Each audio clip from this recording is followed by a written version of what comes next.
ամեն ինչ նորմալ է, կարգին է, բայց ես ինձ վատ եմ զգում, այս այդ դեպքերի համար է, հա, այդ հոգեկան հիգիենայի, հուզական հիգիենայի բացակայություն, որ վատ ինքնազգացողություն է, դա հույս չէ,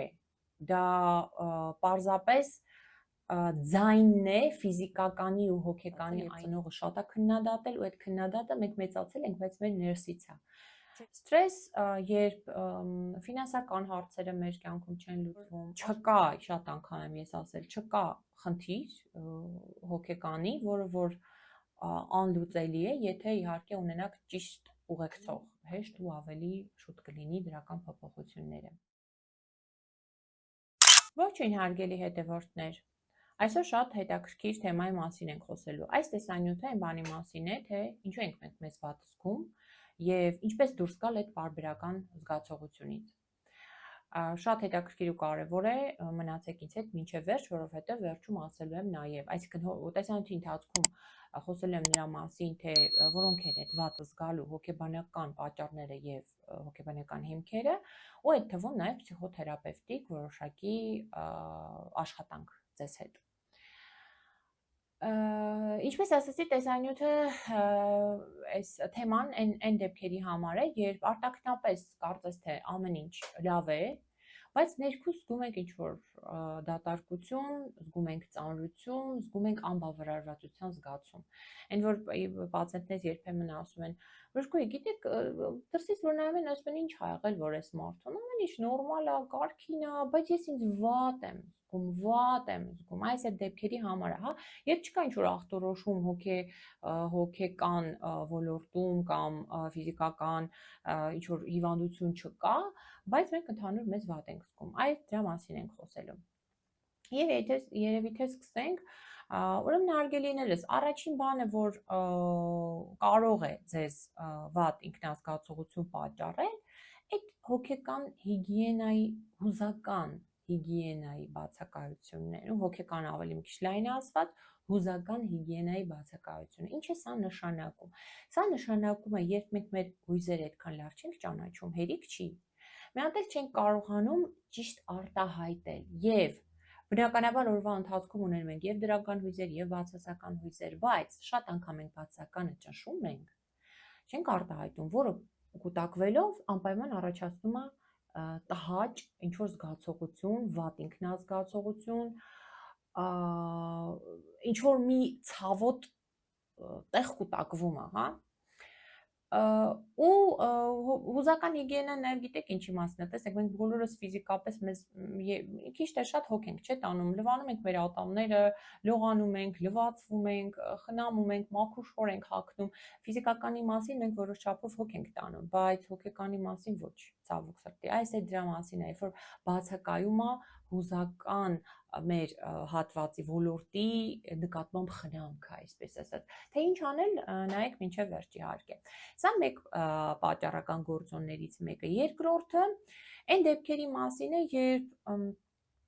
ներքին քննադատը մեզ հանգիստ չի տալիս։ Սա հիմնականում այն մարդկանց մոտ է լինում, երբ իրանք ավելի խիստ, այսպես ծնողական խիստ մթնոլորտում են մեծացել, երբ ծնողը շատ է քննադատել ու այդ քննադատը մենք մեծացել ենք, բայց մեր ներսից է։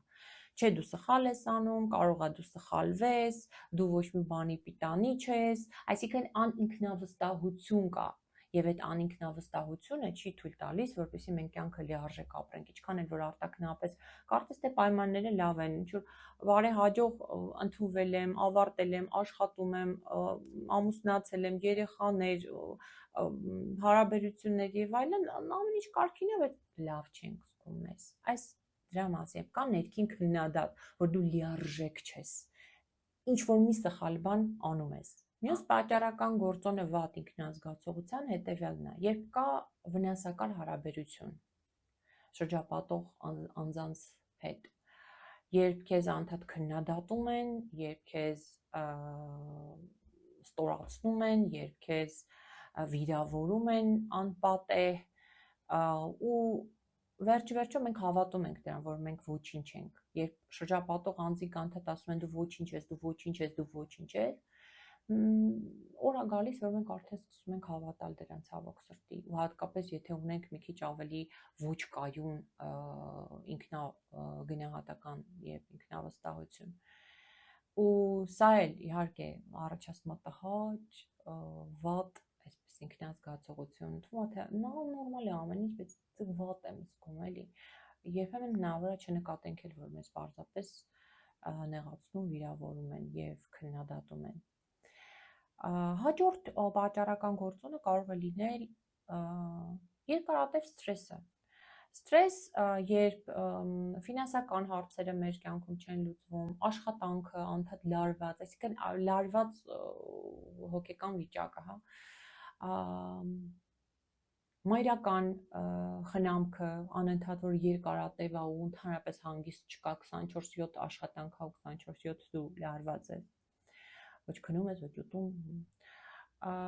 եւ ընդհանրապես բոլոր տեսակի լարվածությունները, որոնք որ մեզ հանգիստ չեն տալիս։ Էլի արտաքնապես կարող է թվալ, թե ամեն ինչ շատ լավ է,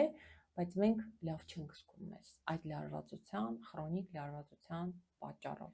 Եվ վերջին գործոնը, որ էլի անպայման ուզում եմ բարձրաձայնել, է տենա, երբ մենք մեր արժեքներին համահունչ չենք ապրում, երբ չունենք հնարավորություն ինքնադրսևորվելու, ինքնարտահայտվելու, սիրելու, ստեղծագործելու, արարելու, այսինքն ունենք ինչ-որ կարիք, որը որ չենք կարողանում բավարարել։ Ու բնականաբար առաջանում է վատ ինքնազգացողություն։ Հիմա եկեք հասկանանք, թե ինչ կարող ենք անել այս իրավիճակների հետ հարգելիներս, որովհետև բնականաբար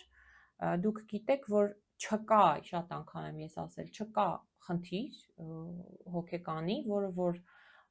անլուծելի է, եթե իհարկե ունենաք ճիշտ ուղեկցող, այսպես ասած։ Եվ այստեղ շատ կարևոր է հիշել, որ վատ ինքնազգացողությունը դա հույս չէ, դա պարզապես ձայնն է ֆիզիկականի ու հոգեկանի այն մասին, որ ինչ որ միտեղ հիվանդ հատված կա եւ դուք պետքա ձեզ լսեք, շատ կարևոր է, եւ կարողանաք լուծել այնտեղի խնդրեմը, ու դրանից հետո իհարկե շատ ավելի լավ կզգաք եւ ավելի լիարժեք կապրեք։ Այսինքն ինչ որտեղ նաև լավը զգալու գալիս է այն դեպքում, երբ մենք սկսում ենք մեզ լսել, սա շատ կարևոր է։ Ու առաջի կետով ես ձեզ առաջարկում եմ հենց այդ սկսել լսել ինքներս մեզ ու հույզերը ամենակարևորը։ Ես ձեզ ասեմ, գիտնականները հետազոտել եւ նաև ապացուցել են, որ երբ որ մենք մեր չենք ասում վատ ենք զգում, այլ զգացածին տալիս ենք անուն, ավելի թեթևանում է մեր վիճակը։ Օրինակ, եթե վատ ենք զգում, բայց այդ վատ զգալուն տանք որևէ անվանում, հույզի ձևով, տխուր եմ, զայրացած եմ, մենակություն եմ զգում, անհանգիստ եմ, վախենում եմ, հա, երբ որ հույզին տալիս եք անուն, ինքը դադարում է ձեր վրա մեծ ազդեցություն ունենալ։ Եվ հետևաբար կանոն համար 1. Լսել մեր հույզը։ Մենք ինչ ենք զգում այդ պահին։ Լավ, սա շատ կարևոր է եւ տալով նրան անվանում ճիշտ, իհարկե սկզբից ճանաչելով, հետո տալով նրան ճիշտ անվանում, որոշակիորեն իջնում է մեր լարվածությունը եւ առավել մեզ լավ ենք զգում։ Իմջալից այն մարդիկ, ովքեր ցանկանում են ինքնուրույն աշխատել իրենց հույզերի հետ, ինքնաճանաչել իրենց եւ նաեւ ինչու՞ չէ, իջեցնել սթրեսի տագնապայության աստիճանը, բարձրացնել ինքնագնահատական ինքնավստահությունը, կարող եք ձեռք բերել իմ ինքդ քեզ հոգեթերապևտ 30-օրյա հոգեբանական օրագիրը, որի միջոցով յուրաքանչյուր օր փոքրիկ հոգեթերապևտիկ վարժություն կատարելով կտեսնեք, որ օր առ օր գնում եք դեպի լավ ինքնազգացողություն 30 օր հետո եւ ձեր ինքնազգացողությունը 180 աստիճանով կփոխվի դեպի դրականը։ Օրագիրը ձեռք բերելու համար կարող եք անցնել իմ կայք sonahayrapetan.am, որի հղումը կտեղադրեմ նկարագրությունների եւ մեկնաբանությունների բաժնում, կլիկ արեք ու գնացեք կայք, այնտեղից կարող եք ձեռք բերել։ Իմջալոց իմ կայքից կարող եք ձեռք բերել նաեւ քաշի իջեցման սննդակարգերը, այ շուտով ամառ է եւ մենք պատրաստում ենք լողափեր գնալ, լողավազաններ գնալ, հագնելու ենք գունավոր եւ գեղեցիկ լողազգեստներ եւ բնականաբար շատ ճիշտ կլինի որ կոռեկցենք քաշը ու այդ իսկ պատճառով ես կազմել եմ քաշի իջեցման սննդակարգ, որը կարող եք ձեռք բերել համապատասխան կայքից հարգելները։ Սննդակարգը բացառապես առողջ ծնվելու տրամաբանությամբ է կառուցված, այնպես որ հանգիստ կարող եք օգտվել, ոչ մի օրգան համակարգ չի վնասվելու, հակառակը նույնիսկ առողջանալու եք, ավելի լավ ինքնազգացողություն եք ունենալու, այ միացնենք այս հոլովակին, էլ ավելի լավ,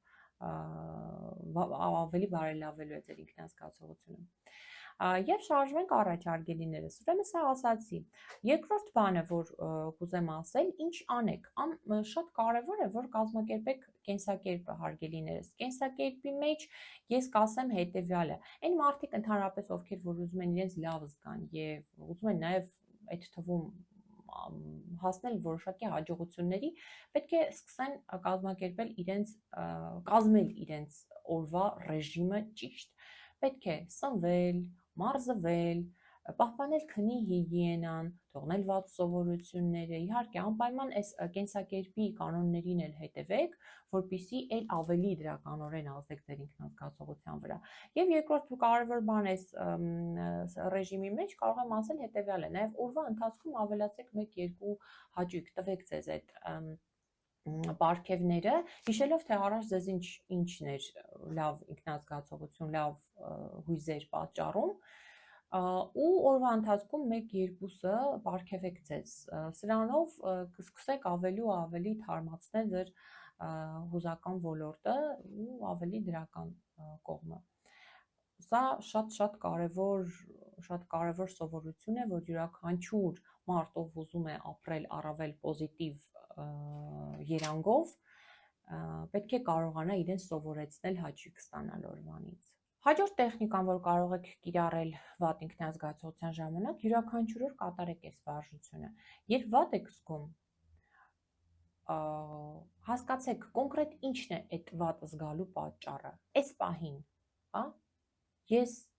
պահին ինչ տեղի ունեցավ, որ ես այս զգացումը ունեցա, այս վատ զգացողությունը ունեցա, ինչ պատահեց ինձ հետ։ Երկրորդ հարցը, ով էր ինձ հետ այդ ժամանակ, երբ ես ինձ վատ զգացի, եւ ընդհանրապես ովքեր են ինձ հետ, երբ ես վատ եմ զգում։ Եվ երրորդ կարևոր հարցը, ինչ եմ մտածում այդ ժամանակ ես իմ մասին։ Սա շատ կարևոր աշխատանք է յուրաքանչյուրս մեզ հետ։ Հաջորդ կարելի ասել տեխնիկան արդեն ներքին դիալոգ է, հասկանալու համար մեր, ասենք ասեմ, ավելի ճիշտ մտածողությունը ավելի ճիշտ հունի մեջ դնելու համար, մեզ կարող ենք տալ հետևյալ հարցը։ Այն ինչ որ ես մտածում եմ, վերևում ստացած պատասխանների արդյունքում, այն ինչ որ ես մտածում եմ, արդյոք դա 100% ճշմարիտ է, թե միգուցե կա այլ տարբերակ, այլ սցենար։ Եվ երկրորդ հարցը, ինչ խորհուրդ կտայի ես իմ ընկերոջը, եթե ինքը լիներ իմ իսկ կարգավիճակում, եթե զգար կամ մտածեր այն, ինչ որ ես եմ զգում կամ մտածում։ Սրանք շատ կարևոր հարցեր են, որ յուրաքանչյուրս մեզ վատ ինքնազգացողության ժամանակ պետք է տանք։ Եվ հաջորդ կարևոր կետը, որ իհարկե խորհուրդ կտամ բացառապես բոլորին, անպայման դիմեք մասնագետի հարգելիներս, հոգեթերապևտի։ Այն մարդիկ, ովքեր ցանկանում են ինձ հետ հոգեթերապևտիկ խորհրդատվություն սեանսներ անցկացնել, կարող եք կապ հաստատել WhatsApp-ի հետևյալ կոնտակտին հարգելիներս եւ թողնել հաղորդագրություն ձայնային կամ գրավոր, եւ ես ձեզ կպատասխանեմ առաջիկա օրվա ընթացքում։ Աշխարհի բոլոր հայերի հետ ես աշխատում եմ, բոլոր երկրներում բնակվող on-line տարբերակով շատ լավ, շատ արդյունավետ աշխատում ենք։ Եվ հարգելիներս, որպես ամփոփում կարող եմ ասել, որ հիշեք, ինչպես նշեցի, չկա վատ ինքնազգացողություն, որը չկարողանանք շտկել, չկարողանանք կոռեկցել։ Ուղղակի ձեզ պետք է ճիշտ ուղեկցող, լավ։ եւ որքան շուտ լսեք ձեր ներքին ձայնը, որքան շուտ հասկանաք, որ այդ վատ ինքնազգացողությունը նրա մասին է, որ ձեր կյանքը պետք է վերանայել եւ այնտեղ ինչ որ փոփոխություններ անել, այնքան ավելի հեշտ ու ավելի շուտ կլինի դրական փոփոխությունները։ Ձեզ բոլորին մաղթում եմ առողջություն, խնդրում եմ լայքեք, եթե դիտել եք մինչև վերջ ու հավանել եք հոլովակը, բաժանորդագրվեք, որ բաց չթողնեք, ինչպես ասացի, յուրաքանչյուր 2 շաբթի հոլովակը լինելու է, նոր հոլովակ է լինելու եւ բաժանորդագրվեք նաեւ իմ ինստագրամյան ալիքին արգելնես, այնտեղ ես շատ հետաքրքիր եւ ստորիներ եւ ռիլեր եմ տեղադրում, որոնք եւս ինֆորմատիվ են, օգտակար են, ձեր կարծում եմ յուրաքանչյուրը այնտեղ կգտնի իր համար օգտակար ինֆորմացիա։